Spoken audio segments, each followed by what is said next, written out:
और रोने लगे तो स्वयं परमात्मा भी कहता है कि भगवान से भक्त कहता है कि इतना बड़ा मेरा परिवार था और कोई ने मेरा साथ नहीं दिया, सबने मुझे गालियां दी, अपशब्द कहा, ताने दिए, आड़ा टेढ़ा बोला और मेरे भोलेनाथ ने मेरा साथ दिया। तो शंकर कहते हैं मैंने खुद पहले तुझे तेरे परिवार के द्वारा ठोकर खिलवाई है, इसके बाद मैं अपने दरवाजे पर लेकर आया हूं, कोई दूसरा नहीं है।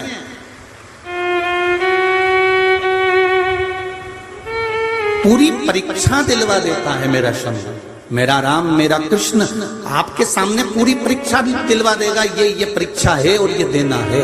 एक पत्र देखिए आया है,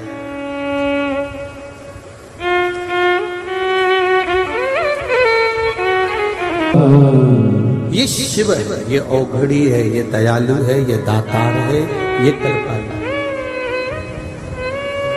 आपकी चित्तवृत्ति, आपका मन, आपकी बुद्धि अगर शंकर में लगी है, शिव में लगी है, तो ये निश्चित है कि वो आपके दुख की घड़ी में तो खड़ा ही है, आपके सुख में भी आपके साथ निरंतर चल रहा है। वो शिव है, निरंतर जो चल रहा है।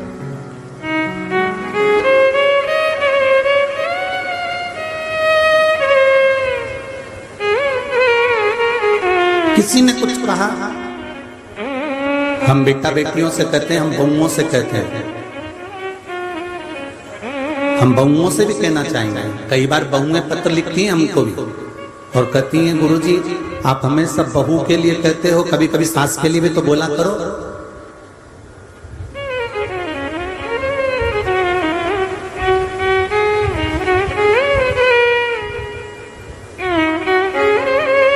अब जो पहले से 3 मंजिल ऊपर चढ़ के बैठा हुआ है और तुम बाल्टी कपड़े की लेकर 3 मंजिल ऊपर जा रही हो, तो जो ऊपर चढ़ के बैठा है उसको समझाया जाएगा कि जो बाल्टी लेकर जा रही है उसको समझाया जाएगा? बोलो जरा जम के बोलो।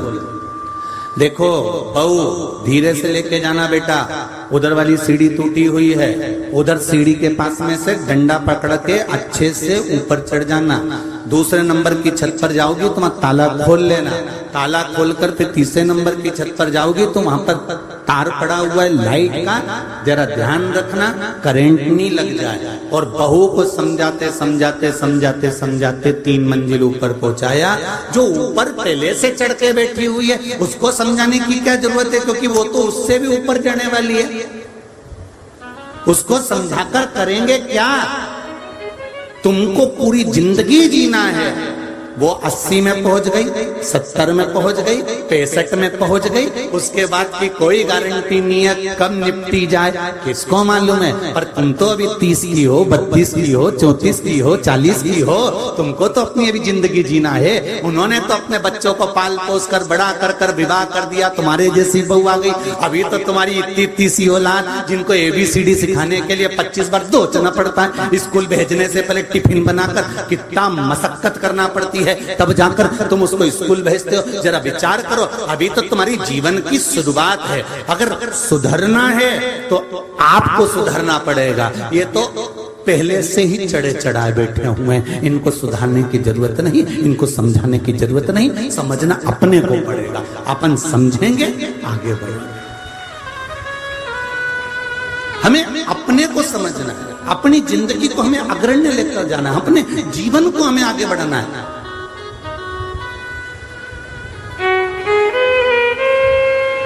हम अपने जीवन को संवारने का प्रयास करें। फिर वही वाली बात, क्या किसको रोइए चादर तान के सोइए, आग लगे बस्ती में जरगम के बोलो जरा, अपन रहो मस्ती में। अपने को क्या करना कि कौन क्या कर रहा है, कौन ने क्या करा, कौन ने क्या धरा, कौन क्या बोल रहा है। अगर कोई बोल भी रहा है, कोई ताने भी दे रहा है, कोई गाली भी दे रहा है, कोई अपशब्द भी बोल रहा है, तो समझ लो कि परमात्मा आपको अपनी ओर खींच रहा है। जब तक दुनिया के ताने नहीं पड़ेंगे ना, तब तक आप भगवान के नहीं हो सकोगे।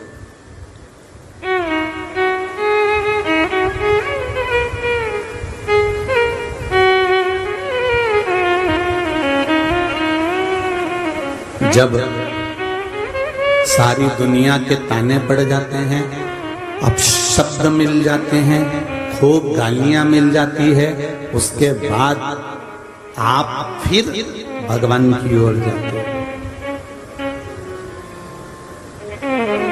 फिर परमात्मा की।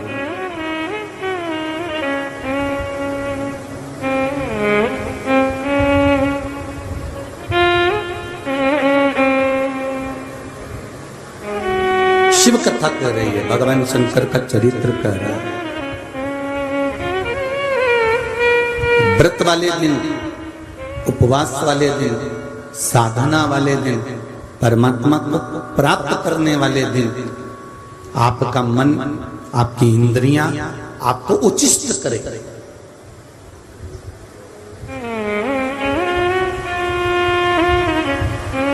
हटाने का प्रयास करेंगे। पर अगर हृदय, मन, चित्त, विचार परमात्मा के चरणों में लगा हुआ है तो फिर कोई डोला नहीं सकता। मैंने तेरे ही भरोसे, ओ बाबा तेरे ही भरोसे, हवा विच उड़ते जावांगे, बाबा डोल हटो छठी नाम कटी जावांगी, भोले में तेरी पतंग, शंभो में तेरी पतंग। दुनिया कहने दे, आप उसकी शरणागति पकड़ कर रखो। व्रत वाले दिन अब शब्द भी निकलेंगे मुख से, उसको संयमित रखो। व्रत वाले दिन निंदा करने वाले भी बहुत आएंगे, आपको अपने श्रवण इंद्री को संयमित रखना।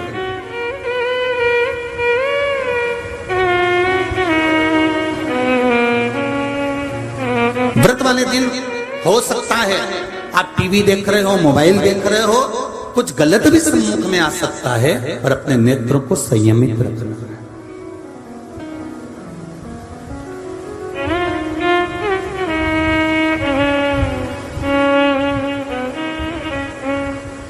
महाराज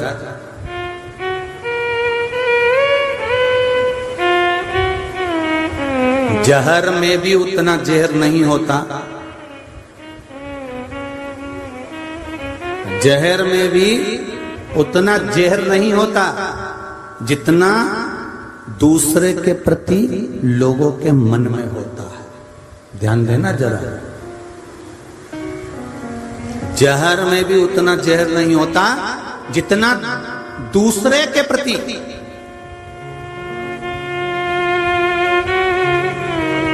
दूसरे व्यक्ति के प्रति मन में प्रकट हो जाता।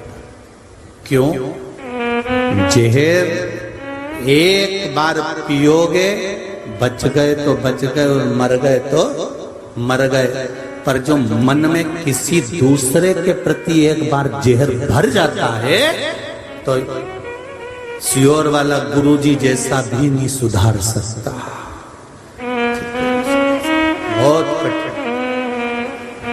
अच्छा पीठाधीश, मठाधीश, खूब बड़ा बड़ा गादी पे बैठने वाला कोई संत, कोई साधु, कोई महात्मा, कोई जोगी, कोई सन्यासी, कोई तपस्वी, कोई साधक भी फिर उसको नहीं समझा सकता।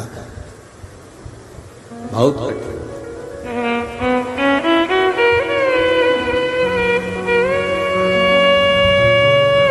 वो कहते हैं ना, पानी में गिरे हुए व्यक्ति को बचाया जा सकता है,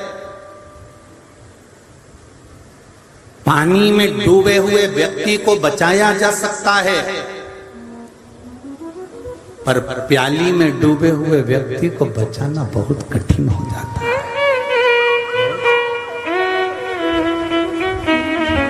पानी में डूबा हुआ व्यक्ति को निकाल सकते हो, पानी में डूबे हुए व्यक्ति को बचा सकते हो, पानी में डूबे हुए व्यक्ति को पानी में से निकाल सकते हो। पर जो प्याली में डूब गया, नशे में डूब गया, और वो नशा किसी केवल मदिरा का नहीं होता, अहंकार का, काम का, लोभ का, आसक्ति का, वासना का, तृष्णा का, मदिरा का, काया का, सुंदरता का, वैश्यवृत्ति का, मांसाहार का, वैश्यगमन का, ये सब नशे ही तो है। ये सब नशे नहीं तो और क्या? आप पानी में कोई डूब रहा है ना, उसको बचा सकते हो, पानी में कोई डूब गया उसको निकाल सकते हो, पानी में अगर कोई गिर गया तो उसको आप बचा सकते हो। पर प्याली में अगर कोई डूब गया है, नशे में अगर डूब गया है, तो उसको जितना जितना आप समझाओगे उतना और वो उसमें डूबता चले जाएगा। आप देखिए, पानी में डूबने वाला व्यक्ति एक ना एक दिन तैर के बाहर हो जाता है। बोलो सही है कि गलत है? मर गया तो भी बाहर हो जाएगा, और जिंदा होगा तो भी निकल के बाहर हो जाएगा। पर प्याली में डूबने वाला व्यक्ति, नशे में डूबने वाला व्यक्ति, काम में डूबने वाला व्यक्ति, लोभ में डूबने वाला व्यक्ति, आसक्ति में डूबने वाला व्यक्ति, वासना में डूबने वाला व्यक्ति, अपने अहम में डूबने वाला व्यक्ति और मदिरा के नशे में डूबने वाला व्यक्ति, इनको देखना, जितना जितना समझाओगे, जितना जितना बाहर निकालने का प्रयास करोगे, ये उतना उतना उसमें डूबता चले जाएगा। जो इनको समझाएगा उनकी दृष्टि में वो पागल है, वो तो पगला है, उसमें तो अक्ल ही नहीं है। आप समझो, आप नशे में डूबे हुए व्यक्ति को समझाने का प्रयास करना, बेटा तेरा वो दोस्त बेकार है, उसके साथ मत रहना, तेरा वो सखा बेकार है, रोज गाड़ी लेके आ जाता है, हॉर्न बजाता रहता है, क्या है ये, उसके साथ चले जाता है, अब जाना मती, समझा रही हूं तेरे को अच्छे से। वो माता पिता से लड़ाई कर लेगा, झगड़ लेगा, इनको अपशब्द कर देगा, पर उसके बारे में नहीं सुन पाएगा।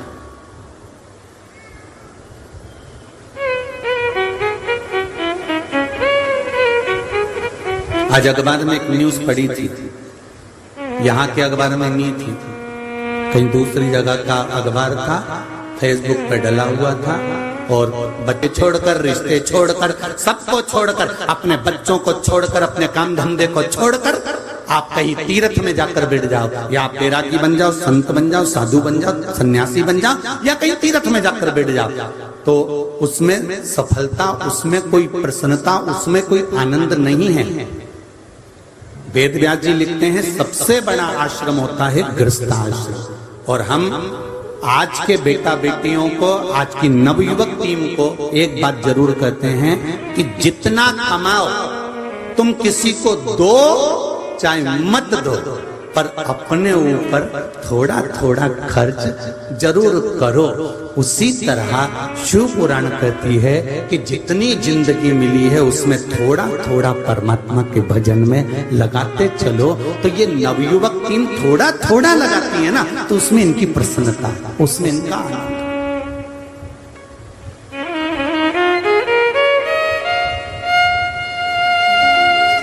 सास बहू को पूरा बदलना चाहती है,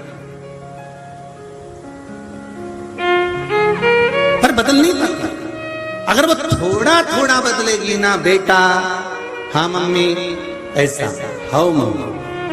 और वैसे भी पहले की बहुएं और आज की बहू में अंतर है साहब। आजकल की बहुएं अगर भोजन भी बनाती हैं, क्योंकि माता पिता कितना कितना अंतर है, पिता और माता में एक अंतर भारी होता है, पिता का काम और माता का काम दोनों में एक अंतर है। अगर तुम्हारे घर के बच्चे भूखे रह रहे हैं, तुम्हारे बच्चों की एजुकेशन सही नहीं हो रही है, तुम्हारे बच्चों की पढ़ाई सही नहीं हो रही है, और तुम्हारे बच्चे अगर भूखे हैं, उनके तन पर अगर कपड़ा नहीं है, वो अच्छी एजुकेशन तक नहीं पहुंच रहे हैं,